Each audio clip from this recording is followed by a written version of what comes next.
কেউ আসে না। আচ্ছা তুমি এই জায়গাতে কতদিন থেকে আগে এসেছিলে তুমি? আমরা আমি আসি না ভাই। মোটামুটি 30 বহুদিন বছর আগে। পরে এসেছিলাম, 30 বছর আগে এসেছিলাম। আচ্ছা। এই জায়গাটা বলেছিল খুব ভয়ঙ্কর জায়গা। এই আচ্ছা, জায়গাটা আচ্ছা।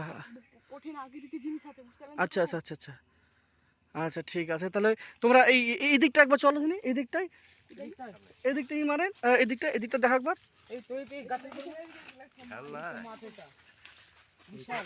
আস্তে আস্তে, হ্যাঁ হ্যাঁ হ্যাঁ হ্যাঁ গাছের উপরে। হ্যাঁ হ্যাঁ হ্যাঁ। হ্যাঁ, ওই দেখেন গাছের উপরে। ওই যে মনে হচ্ছে কিছু একটা ভেসে আসছে মনে হচ্ছে হালকা না। আস্তে তোমরা সাবধানে সাবধানে সাবধানে, তোমরা সাবধানে সাবধানে, এই গাছে কি আমি দেখতে দিলাম বুঝলি? হ্যাঁ আস্তে আস্তে আস্তে আস্তে। গাছে গাছে। হ্যাঁ হ্যাঁ লাইটটা মারো, লাইটটা মারো। হ্যাঁ আস্তে আস্তে আস্তে হ্যাঁ পেছনে গাছে, পেছনে গাছে। আস্তে আস্তে কি এখানে এখানে